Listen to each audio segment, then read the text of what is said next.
So I suppose we're talking about things being hectic, and so a lot of that has got to do with that we're in a period of change. You know, we're moving from one way of being, from that kind of lockdown, restricted society, and we're moving into that opening up, or the new normal, so to speak. And the thing with periods of change is they can be very, very stressful because of change. So they can really elicit a lot of particular emotions in us. So to begin, I would like to talk about these emotions a little bit and how they relate to the meaning that we attach to situations or periods of maybe challenging events might be one way of thinking about it. But to begin, what I'd like to do is I would like to ask you to imagine a situation for me, just to make an initial point. So what I want you to do as I'm describing the situation is I want you to let me know in the chat box how you might feel in the situation at specific points, okay? So I want you to imagine this. You're sitting at home, you're watching an episode of your favorite Netflix show on the couch, you're nice and chilled, and suddenly, out of nowhere, you hear a really loud knock on the door, and you're not expecting anyone, but up you get, maybe you're still in your PJs or whatever, and you open the door. As it swings open, you see an absolutely beautiful person standing there in front of you. Piercing blue eyes, whether it's male or female, whatever your sexual preference, but like maybe the most beautiful person you've ever seen in your life is standing there. Let me know in the chat box. You're not expecting it. You're nice and chilled. You open the door, very beautiful person there. How might you feel?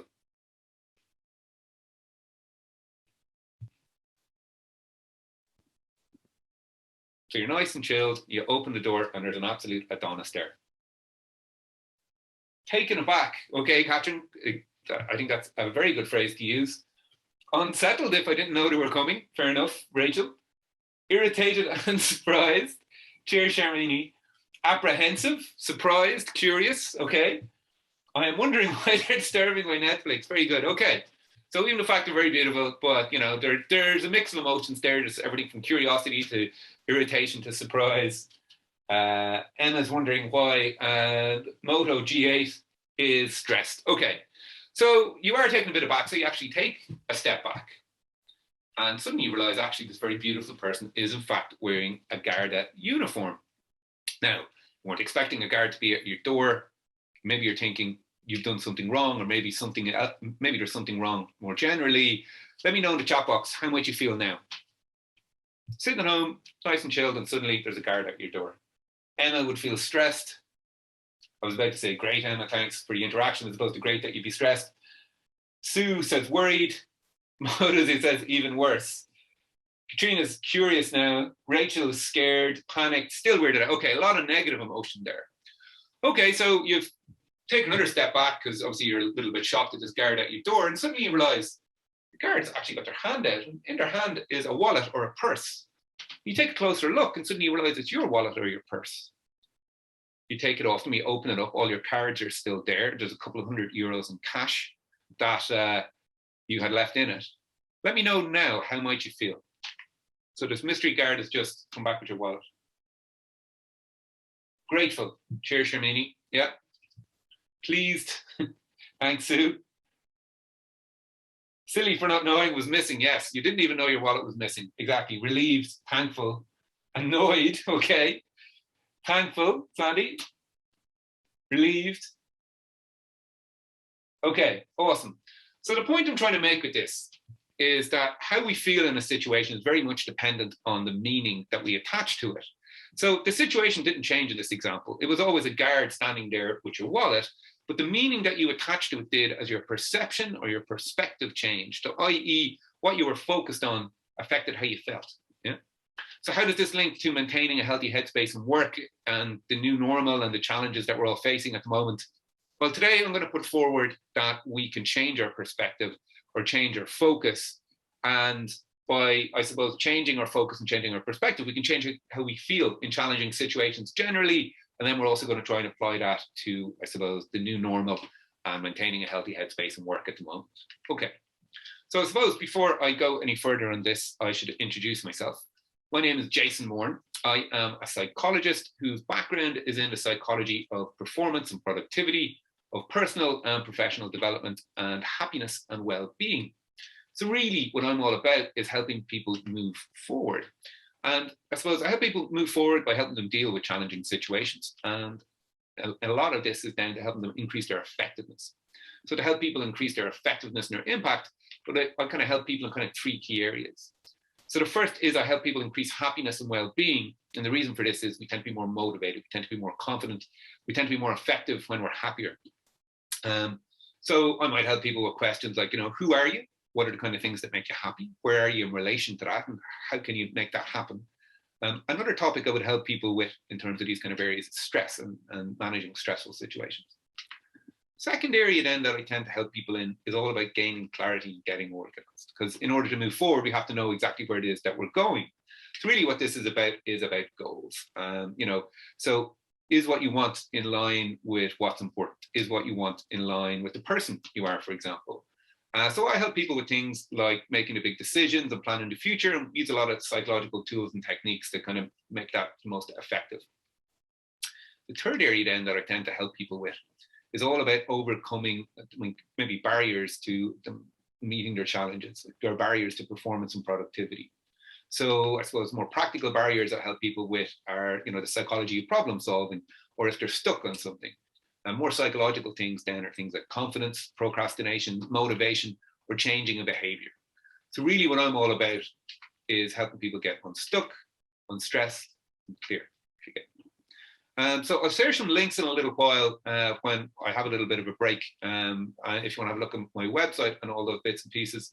But really, I suppose, the reason I kind of do that little spiel is that a lot of what I help people with is based around their beliefs and how their beliefs affect things like how they feel, their motivation, their confidence, their productivity, and in turn, their results. So the exercise I asked you to do a couple of minutes ago was all about how our perception or our beliefs or narrative about a situation affect how we feel. So it's our beliefs about what's going on. And so I suppose the idea is that, we can change how we feel about a situation by changing our focus. So today what I would like to do is explore some different ways of changing our focus or changing our perspective in order to help us deal with challenging situations more generally. And then we're going to try and apply that to what's kind of happening at the moment and the coming challenges for the next couple of weeks and months as we kind of move into that new period of change and the new normal. We're also going to look at some strategies to help increase happiness and well-being more generally, and also some strategies to help reduce some negative emotion. Now, the point with today is that depending on your situation, depending on your personality, and depending on lots of other things, not everything is going to resonate as deeply with you. So ideally, what I would really like is if everyone could at least get one key takeaway from today and apply that over the coming weeks. I would class that as a success. Okay, so to begin proper, what I would like to do is get a sense of how people are feeling and what the major concerns are around the return to the workplace and the new normal. So in a moment, I am going to use an app called Slido to do a poll with you guys. And the reason I'm using Slido is it's 100% anonymous. So I suppose I understand that we're kind of in a bit of a public forum here. So I want you to be able to answer these questions without worrying that anyone will know what it is that you said. I really want to do is get a feeling for how you're feeling about the new normal and the current period, and maybe what your major concerns are. So in a moment, I'm going to put a QR code up on the screen. I'm going to ask you to take out your phones and your camera on your phone to read the QR code, and it's going to bring you to that poll. And I'm going to ask you, how do you feel about the return to the workplace and the new normal? And what are your concerns? Okay, so just bear with me a second, and I'll just switch this onto that screen.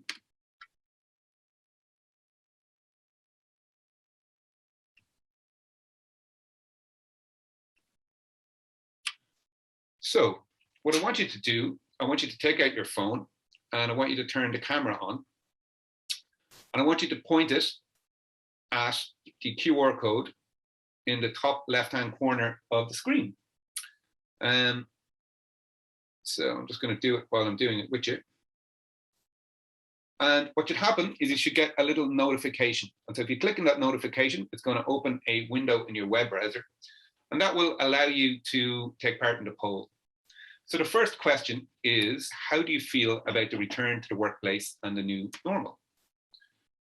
So just in case you're joining us on your phone, what you can also do is you can go to slido.com, and if you enter the code 408793, that will bring you to the same poll. So what the poll, I'm just asking for a one-word answer. Okay, excited, great, cool. So just type it in. We'll give it a second. There's a little bit, it takes a second or two to kick in. Somebody apprehensive, nervous, excited. Great. So we have a little bit of negative, a little bit of positive. Many have we gotten? 3, 4. Mixed. I think that's definitely a feeling. There's definitely positives and negatives to this.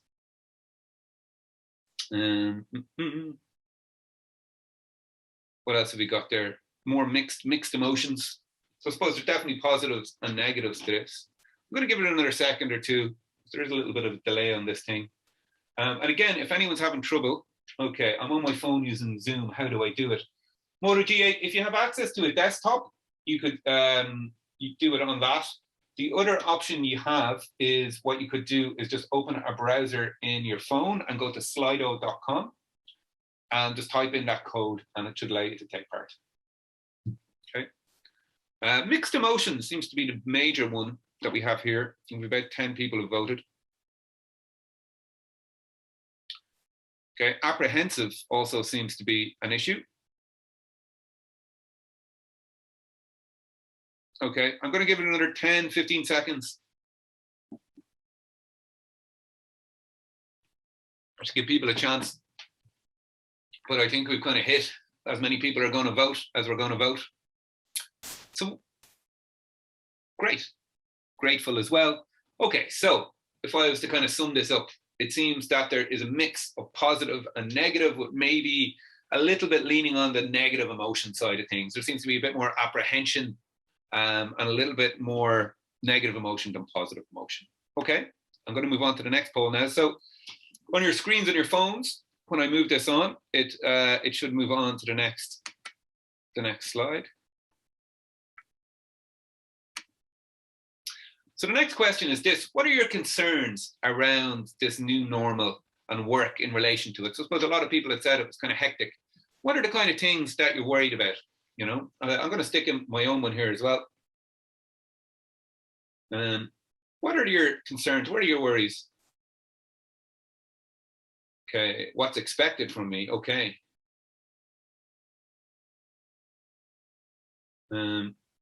I think one I was getting from a lot of people was their commute and having to deal with that. And that's what over the last few weeks. So I've been doing this talk for about a month now, kind of consistently.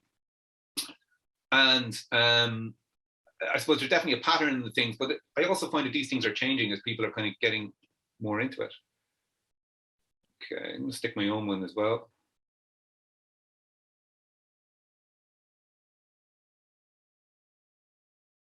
Okay, so feeling overwhelmed. So finding worried about our own performance, worried about ourselves and how we're going to act, I think is there. Having to deal with others in person, what if I'm awkward? That's actually my own one, and I'll go into that in a little bit in a while. Feeling overwhelmed, don't want to lose work-life balance, so that's about the situation and how things are going to be. Increased social interactions, I have a personal one with that as well. It was kind of a little bit overwhelming to be kind of coming out among so many people. Commuting and managing childcare, that's been a huge problem because people have just managed to get systems in place, I suppose, for dealing with those issues. And now it's like there's a period of change again. That nothing changes for the good. Okay, so it's like a general negative outlook on what's happening and what's expected of me again. Things are more tiring, meeting others' expectations. Very interesting. So I suppose what you can see with this is you can see how those negative emotions that were kind of coming up in the last section are very much linked to these worries and concerns that people have. Okay, never being able to switch off from work. I feel you. Okay, I'm just going to bring us back to the main presentation now. So, as I said, you can see how some of these worries are going to be linked to some of these negative emotions like apprehension and stuff that people were feeling. And so that very relationship, that relationship between how we feel and our thoughts or beliefs or the story that we're telling ourselves around a situation, that's what I want to kind of explore for the rest of this talk. So we tend to have beliefs or worries or concerns in kind of three main areas. So we tend to have beliefs about the world, we tend to have beliefs about other people, and we tend to have beliefs about ourselves. And you can see by what I suppose those major concerns and worries were, how they would all kind of slot into one of these three areas. And the thing is dependent, and this is a huge simplification, whether we see the world, other people, or ourselves as inherently good, or bad, well, that can have a huge effect on whether we feel positive and negative emotion. So for the rest of today, I'm going to focus on our beliefs in each of these areas, our beliefs around the world, our beliefs around other people, and our beliefs around ourselves, and how they can affect how we feel and how we deal with challenging situations more generally, and then see how we can apply that in the coming weeks. So I suppose the first area I want to focus on are our general beliefs about the world. So we have beliefs about the world. We have beliefs around how it is, how it should be, what should happen, what shouldn't happen. We tend to feel a lot of positive emotion. We tend to feel things like joy or contentment and satisfaction when the world is as it should be, when things are good, when all is right with the world, so to speak. Conversely, we tend to feel a lot of negative emotion. We tend to feel things like dread or horror or annoyance or frustration when things are not as they should be. So, for example, the recent revelations about the speed of climate change that was all over the media for a while probably led to a lot of negative emotion in quite a lot of people. Yeah. So, in terms of our beliefs about the world, two broad patterns that we have are what are called pessimism and optimism. So pessimism is an assumption that things are going to go badly, that things aren't going to go well. Whereas optimism is the opposite. Optimism is an assumption that, good things are probably going to happen. And the thing you have to remember about our beliefs about the world, and this is very important, is that we have what's called a negativity bias. And so our negativity bias is the fact that we will have a tendency to notice, to focus on, and to pay more attention to negative or bad news. And so this is why newspapers in general have got about 80% of the news in newspapers is negative. And the reason for that is we pay more attention to negative news, and so we buy more newspapers as a result. Now, there's a very sound reason for this negativity bias. And for thousands, if not millions of years, it kept us alive. So I want you to imagine a scenario for me. You are, sorry, I just got a flag there that my internet connection was a bit unstable. I'm very sorry. I'll give it 2 seconds before I continue. So sorry, I was speaking about our negativity bias and why we have it. So if you want to think about this, for thousands, if not millions of years, it kept us alive. So I want you to imagine it's 100,000 years ago, and you're walking down the savannah in Africa as one of our ancestors. And you walk by a bush, and the bush rustles. And you're not sure if it's a gust of wind or if it's a predator, but what do? Well, you run as fast as your little legs will carry you, because the negative consequences of it being a negative outcome, i.e. being a predator, would be pretty catastrophic. You would be eaten. So I suppose the extreme negative consequences of negative outcomes meant that this negativity bias served us and kept us alive. And those who were optimists, those who assumed that it was just wind in the bush, even if it was only one time in 100 that it was a predator, well, they got eaten. And so they didn't get to pass their genes or their optimism down to the next generations.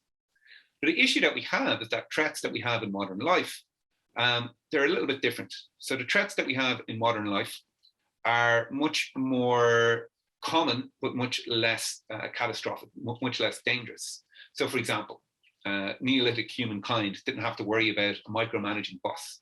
They didn't have to worry about a million emails. They didn't have to worry about their internet connection being a bit unstable all of a sudden. So the threats that we have in the modern world, there's much more of them, but they're much less dangerous. And so the issue is that this negativity bias, or this stress reaction that we have, tends to lead to a lot of negative consequences. So things like, chronic stress and unhappiness. So this is why there is a benefit to the opposite worldview, a benefit to optimism. So it turns out that optimism has been very much linked to lots of positive outcomes. So we like greater motivation, like greater performance and productivity, and better mental and physical health. So in terms of why optimism is linked to greater motivation, well, it's quite intuitive when you think about it. It's like if you think that the effort that you put into something is going to lead to a positive outcome, well, then you're much more likely to feel motivated to do that thing. I mean, why would you try and do something if you don't believe that it's going to work? And this greater motivation seems to be linked to greater performance and productivity. So, I suppose the harder we try with something, the more we tend to get done. Both of these seem to be very much linked to better outcomes for optimists in terms of physical and mental health. So, I mean, if you want to think of sticking to an exercise regime, or sticking even to a course in medicine, if you believe that they're going to work, you're going to be more motivated to take them, so you're much more likely to do it. Conversely, in terms of outcomes for mental health, well, the more motivated you are and the more productive you are, generally your quality of living, your quality of life will be a little bit higher, and this tends to translate into better mental health and better well-being. Optimism also has a very amazing effect on negative emotions and the negative effects of negative emotions. So it turns out positive emotions like optimism tend to negate the negative effects of negative emotion on your body and on your cognitive performance. So it turns out for every negative emotion you have, if you have 3 positive emotions like optimism, it tends to undo those negative effects.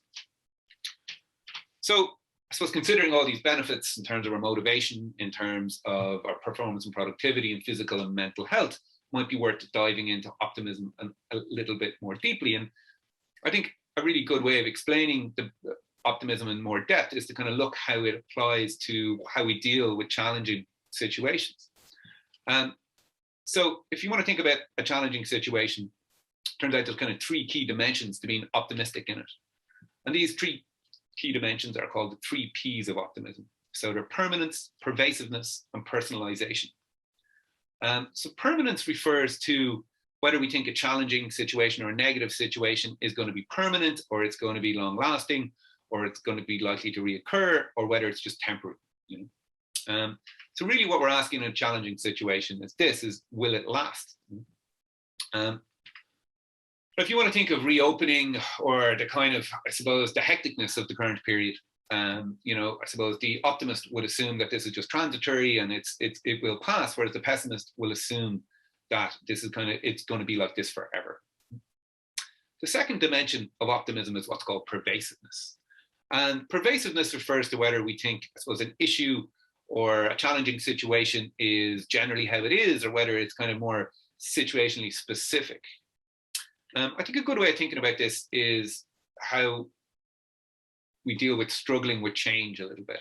So because it's a period of change, we're all going to struggle in different ways, again, depending on your personality, depending on your situation. The thing is, so I'll give you an example. I was struggling initially with kind of getting out and meeting people in person. And the optimist in this instance would see that as compartmentalized. So that's just one area that I happen to be struggling in. Pessimist, on the other hand, will say, well, actually, they will see that as they're struggling generally, or even worse, they might even say, well, I'm just someone who struggles, if you get me. So one is very specific and compartmentalized, but the pessimist will see it as, I struggle generally, let's say.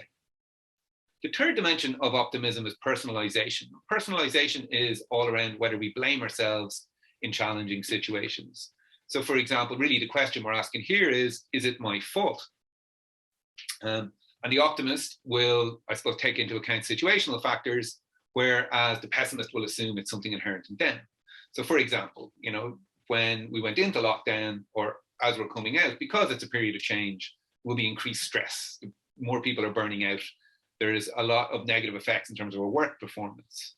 And the optimist in this instance will take into account these situational factors. So for example, the isolation, the fact that it's a period of change, the stress that everyone's under, whereas a pessimist will see that they will think it's something inherent in them and they'll blame themselves. Okay. I think at this point is a good point to, so if you want to think of a challenging situation as this, the optimist will think it's temporary. The optimist will think it's just a particular part or a particular issue in my life. And the optimist will also take into account the situational factors. So they might say something like, look, this is a tough situation that I'm dealing with. I think at this point, it is a good moment to differentiate between optimism and what I call mindless positivity. So mindless positivity is when we say that everything is fine, or we believe that everything is fine when in fact it's not, I suppose we probably all know people in our lives that no matter how dire a situation gets, everything's grand, it's fine, we'll figure it out. Even though sometimes that's not always the way it is. So there is, I suppose, moments when realism is a little bit, or I suppose the point I'm trying to make here is that realism is very, very important. Optimism is not about blindly saying everything's going to be fine when it's not. What it is about is balance. It's about noticing that there is good aspects, or there is positives to a situation as well as the negatives. And if you want to think of certain situations being mindlessly positive can be actually catastrophic. So I mean, if you're a gambler, you don't want to be mindlessly positive. Or if you've got a serious health condition, for example, you don't just want to ignore medical advice and not do anything about it because you're saying everything's just going to be fine.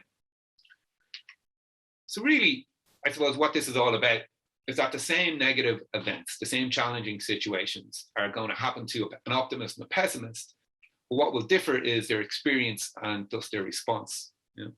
So the optimist sees a challenging situation as temporary, specific, and take into account situational factors. And as a result, they'll try to do something about the situation because they believe that their efforts at least have a chance of paying off. And the good news is there is a lot of evidence to suggest that we can change this response. And this is what we call learned optimism, whereby we learn to notice and expect more good happenstances by focusing on them. And so I'll give you an example of this from my own life. So a couple of years ago, before I studied all this, I was going through a very rough period. I just come out of a relationship. I'd just been dumped. I was in a job I didn't like. And my health, I was having terrible issues with my health and didn't know what was wrong with me. So I was quite down. I came across this exercise. This exercise is called 3 Good Things. Now, very, very simple. So all you do at the end of every day for 1 week, just before you go to bed, keep a notebook beside your bed. And what you do is you write down 3 good things that happened that day and why they happened. What this forces you to do is to focus on some of the positives in your day. And by writing about why these things happened, it forces you to deepen your thinking. So you're spending a little bit of mental time focused on the good things in life.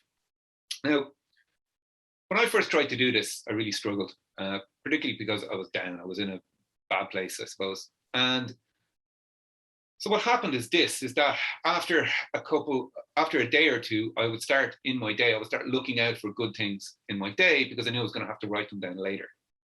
Now, just to make a point about this, I didn't suddenly find my dream job. The pain of coming out of that relationship didn't magically disappear. My health issues didn't magically fly away. But what did happen as a result of having to try and focus on these things is I started to become more aware of and more appreciative of some of the good things in my life.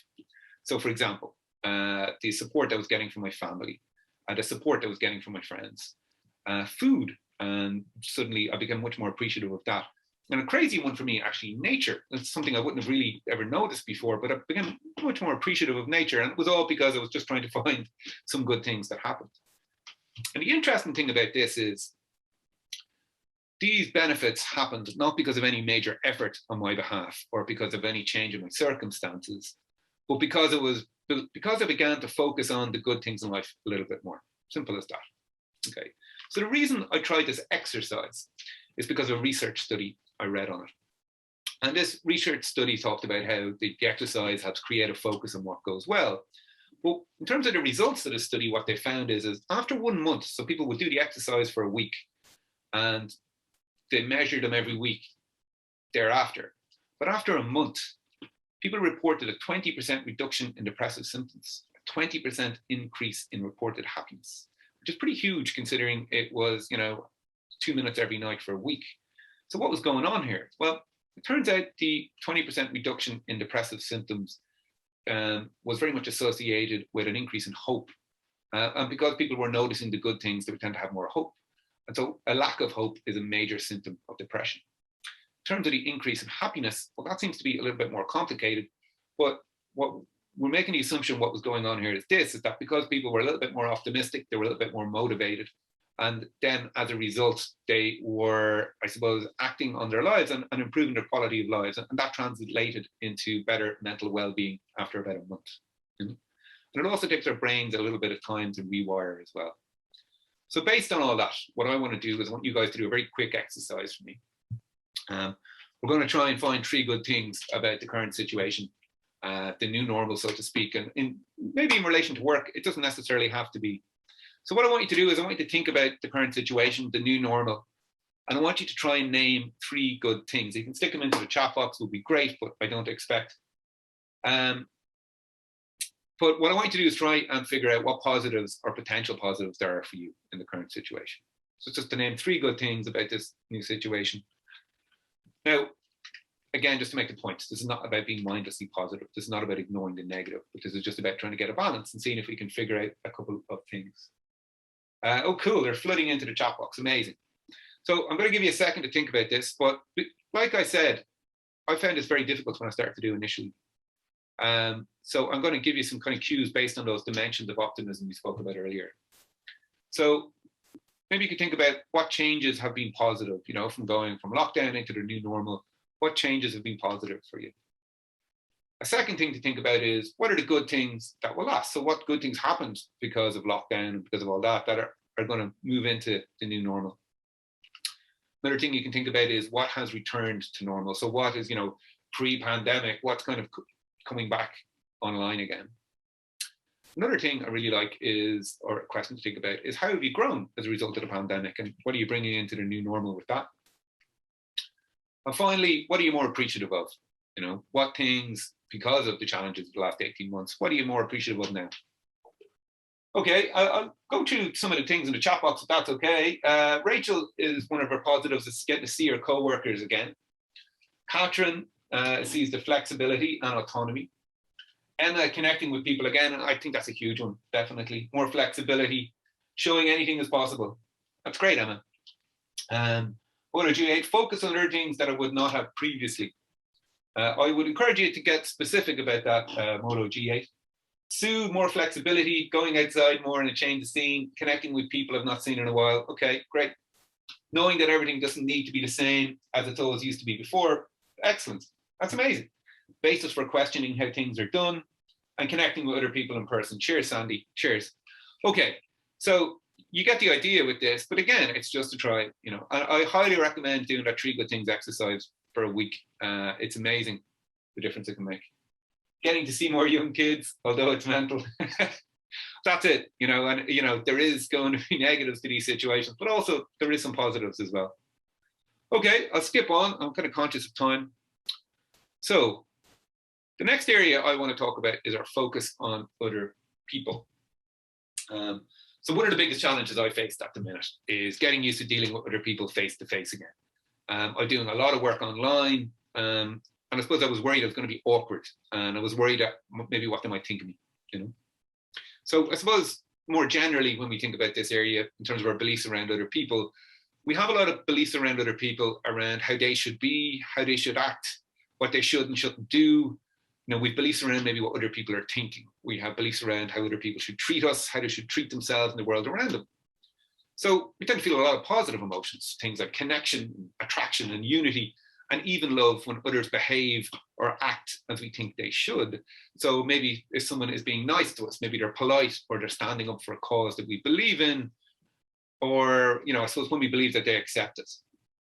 Alternatively, when people act outside what we think is appropriate, when people, you know, if we think people are rejecting us somehow, maybe they're rude or they're lazy or they believe in something we don't, we might feel negative emotions like distaste or distrust or frustration or anger.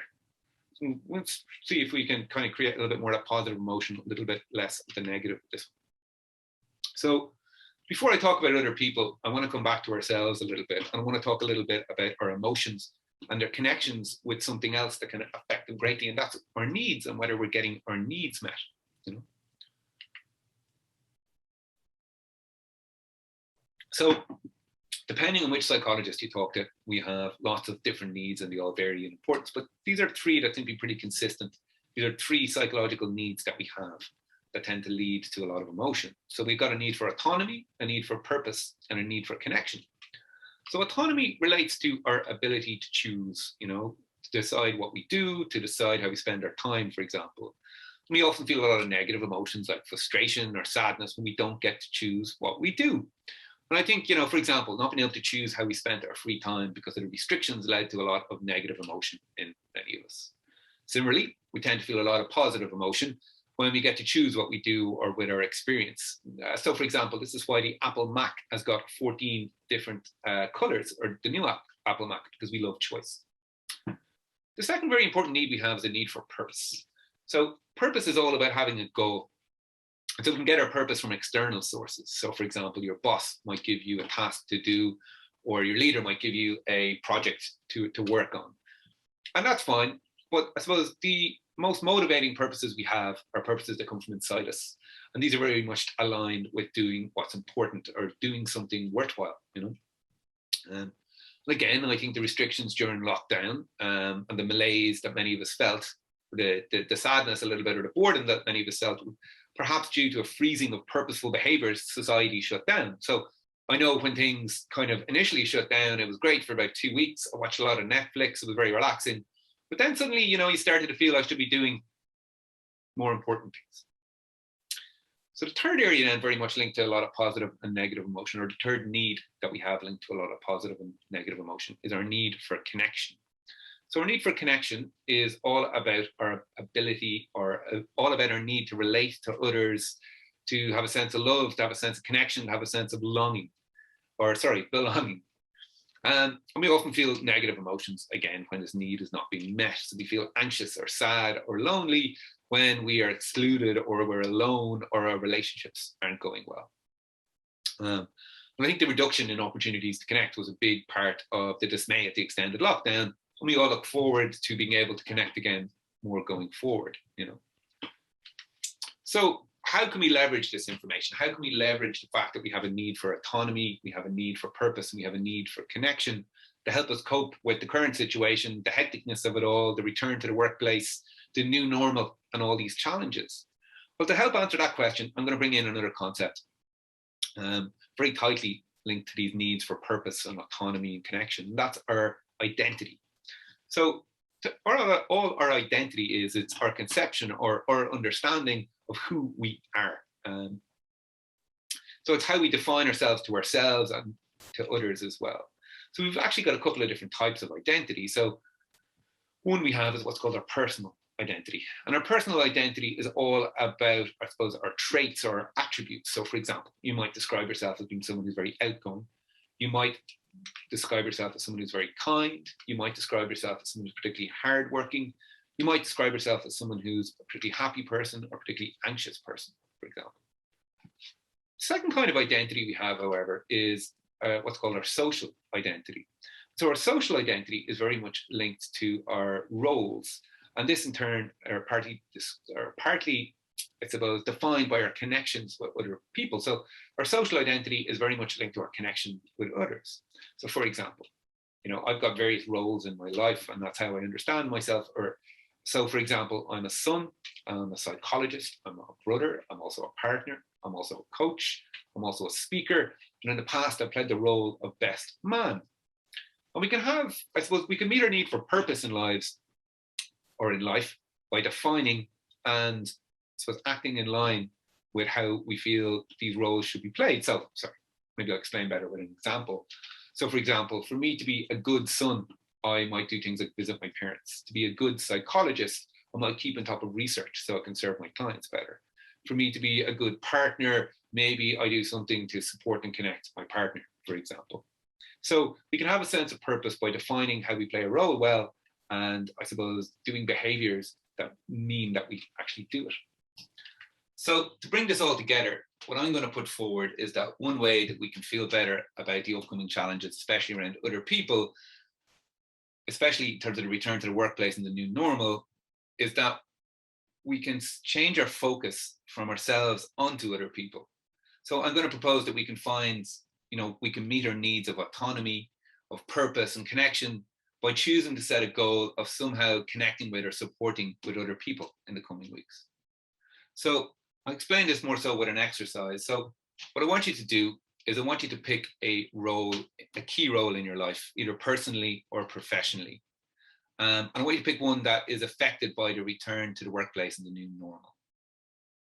So maybe you're a leader, maybe you're an employee, maybe you're a work colleague, maybe that's important to you. Maybe you're a friend or a partner or a parent or a sibling. So it can be professional or personal role. Yeah. When I say affected by the new normal, what I want you to think about is how are those connected to you by that role affected? What are their challenges? So for example, if you're a leader, maybe your team, maybe you could think about how your team is affected by the challenges for the next coming weeks. If you're an employee, maybe you could think about who you work for, or maybe you could think about your clients, or maybe you could think about your work colleagues. I mean, more personally, maybe the key role in your life is a friend, or maybe a key role is a partner, or a key role is a parent or a sibling. Yeah. So think about what's a key role and how are the people, I suppose, connected to you by that role affected? I'll bring you to an example in a moment.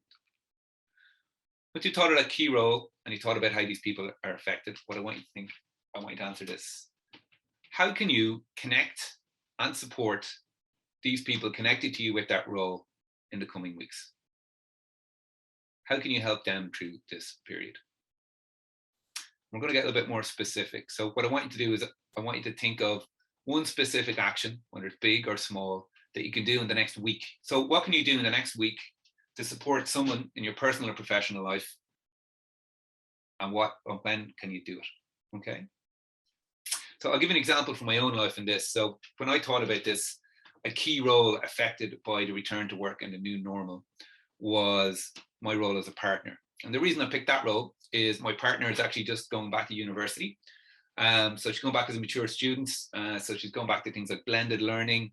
She's going back to a commute. And overall, it's like a big new challenge. Her normal routine is really being disrupted, and it's a lot of time challenges. So she's still working as well. So it's a really tough period. So when I thought about how could I connect and supported her, well, I come up with a couple of things. One is to talk with her and see what are the kind of things she needed. And, you know, even just to support her just by having conversations around it. And when I thought about what one specific action, big or small, I could take in the next week to support her, well, I made the decision that I was going to cook dinner all week so that she could, at least when she came home in the evenings, she could relax and, you know, get organized and gather herself as she adjusts to that new routine. Okay, so pick a key role in your life. How can you connect and support to the people associated with? And then what one specific action to make it really actionable? Okay, so again, can you just let me know in the chat box how you found that, whether that made sense, whether you need me to explain it a little bit more. But who can you help and support over the next week to help you kind of deal with that, dealing with other people again? Just let me know in the chat box if it made sense and if you're able to find someone. Or if anyone has any questions as well, now's a good time. Now, a third area that we have beliefs in then is beliefs about ourselves. So we have beliefs around, you know, how we should be, what we should do, what we should achieve, how we should act. And again, this leads to positive and negative emotions. So we tend to feel positive emotions when we, I suppose, meet our personal standards, when we live up to our own expectations. So maybe we feel a positive emotion when we speak well in public, for example, or we get more work done today than we thought we were going to get done. And conversely, then we feel negative emotions when we don't live up to our personal standards, when we don't meet our own expectations. So, for example, we feel things like guilt or shame when maybe we ate a piece of cake when we're supposed to be in a diet, or maybe we didn't get as much work done today as we would like.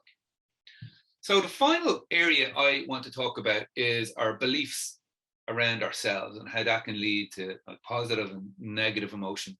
And then we're going to try and apply that to the return to workplace. So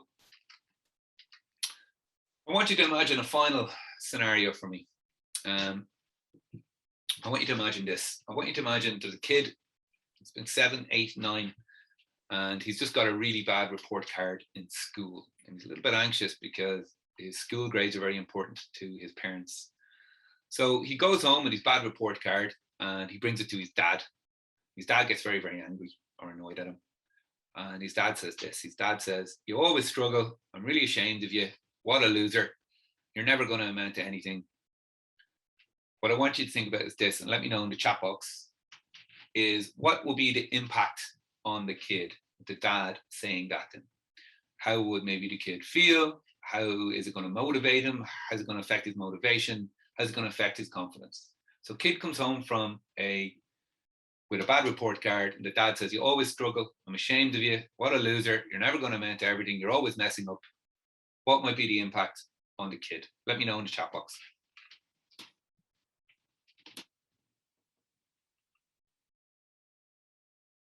The child would think, why try again? Okay, so it would affect his motivation. It would affect his confidence. Cheers, Joyce. Cheers, Alan. Anyone else?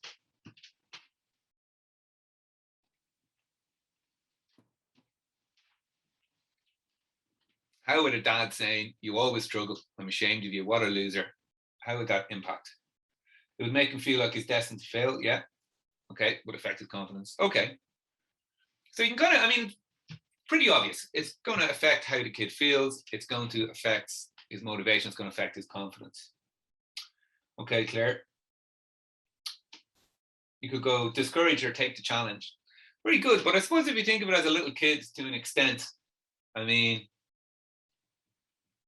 I suppose it depends on the tone that the dad is saying. And I think tone is very important. We'll get to that in a second.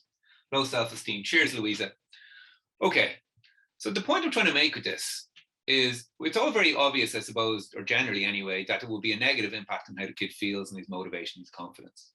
But what we don't think is when we use this kind of language on ourselves, because often we talk like this to ourselves and we don't realize the negative impact it has on how we feel, or the negative impact it has on our motivation, or the negative impact it has on our confidence. So what I'm talking about here is what's called negative self-talk, or another word for it, or another title for it is what's called the inner critic. And so negative self-talk is any inner dialogue we have with ourselves, about ourselves, that might limit our ability to believe in ourselves, our confidence, or motivation, or that might limit our ability to reach our potential. Really, it's that running dialogue we have with ourselves, about ourselves, and it's often quite judgmental where we judge ourselves. And the issue with this is that we can be biased. Sometimes our thoughts are not very realistic, sometimes our thoughts are not very supportive, and sometimes our thoughts are just not very helpful. And they often take very, very common patterns, and these are called unhelpful thinking styles. So for example, we often jump to conclusions, or we catastrophize. So we predict the future and sometimes assume that something is going to be terrible even when we're not really sure the outcome. So we might say something like this: in a challenging situation, we might tell ourselves, oh, I'm not going to be able to cope. Another thing we do is we generalize. So this is where we make assumption about how things are from one event or one experience. So, you know, if you struggle with one thing, you might tell yourself something like, oh, I always struggle. Another thing we do is we overuse the words should or must, and this can lead to a lot of guilt and a lot of shame. So in a challenging situation, you might say something to yourself, well, I should be able to cope with this, you know. Another thing we do is we label ourselves, you know, so we might say something like, I'm someone who's just not able to cope, you know, that's just the type of person I am. And the issue with this is it becomes a self-fulfilling prophecy. So if we tell ourselves I'm someone who's just not able to cope, well, then why would we try? And if we don't try, then we're probably not going to be able to cope. And so it becomes like a vicious kind of circle. Another thing we do in challenging situations is we're perfectionists about it. We assume we've got to handle everything perfectly. So we might tell ourselves something like, you know what, if it's not perfect, I've failed. If it's not perfect, I'm a failure. And I suppose the issue with this is we shouldn't really equate our achievements with our self-worth. I think a good way of thinking about this is you probably have some people in your life, or at least one person in your life, who's maybe not a huge achiever, but that doesn't mean that you don't love them and respect them. Finally, there is a final, I suppose, unhelpful thinking style we have is we blame ourselves. It's called personalization. This is very much linked to the optimism material I was talking about earlier. But this is where we think it's our fault and we ignore situational factors. Okay, so I want you guys to have a think about this for a second. And I want you to have a think about the return to the workplace and the new normal. So I'm going to put up a poll again. And again, this is Slido and it's 100% anonymous. But what I'd really like you to do, and this is the kind of last exercise we're going to finish up on, is I want you to think a little bit about the return to the workplace and the new normal and what you're saying to yourself about yourself. So I'm going to open up the Slido again. Just bear with me a second. Great. Okay. You're so overwhelmed now that you can't cope. I get distracted too much. You're not working hard enough. Okay. I'm going to stick my moment in there. And then we'll move on to the last bit. So not doing enough housework and work. Okay, so you can see it as self-critical voice. So what I'd love you to do is to just take a note of that, and then we're just going to finish with this final exercise. Okay, so what can we do about our negative self-talk? Well, one of the issues we have is that you can't just tell yourself what to do. So you can't just, stare in the mirror and go, I am confident, I am confident, I am confident, for example, because it just doesn't work. We simply don't believe ourselves. So one of the things we can do is we can give ourselves a little bit of emotional distance, and that's what the next exercise is about. Okay, so the final thing I want you to do for me is, if you did have any negative self-talk, and it doesn't necessarily seem to apply to everyone, but if you did, what I want you to do is I want you to write down what it was on that piece of paper, and I want you to answer the following question. So the question is this: is what I want you to do is maybe try to gain a little bit of emotional distance from that negative self-talk. And to do that, we are going to swap shoes with someone. So we are going to get yourself to put somebody else into your shoes.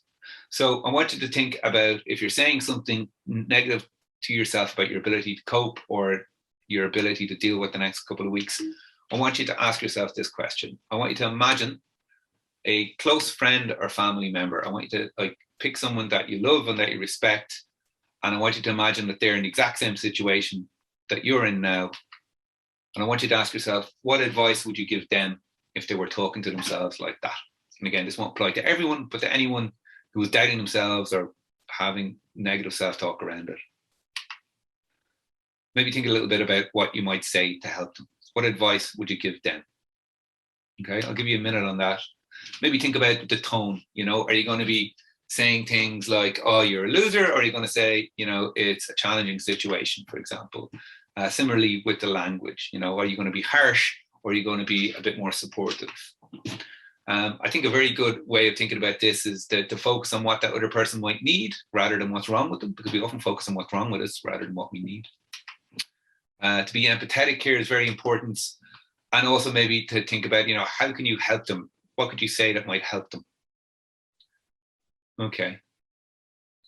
I'll just give you another second on that. Okay. I'm going to finish up with that, guys, because I'm pretty much hitting the time, I'm afraid. So just in conclusion, we focused overall today on some strategies that we might use to help us cope with challenging situations generally and apply them to the current and upcoming challenges related to the return to the workplace and the new normal. So we spoke about the importance of optimism and how important it is for our motivation and our productivity and our physical and our mental health, and how by focusing on some of the good things in a situation, we can kind of improve that optimism and build that muscle, so to speak. I also talked about how, I suppose, in terms of dealing with other people and our beliefs around other people, that by focusing on supporting and connecting with other people can kind of help us meet our needs of autonomy and of connection and of purpose. And finally, I talked about that little inner voice we have, this inner critic, and how by putting ourselves or by putting someone else in our shoes, we can give ourselves a little bit of emotional distance and tend to be a little bit kinder and more supportive towards other people. So hopefully you got one key takeaway and you can apply that in the coming weeks. I just want to finish with thank you very, very much for your time and your attention.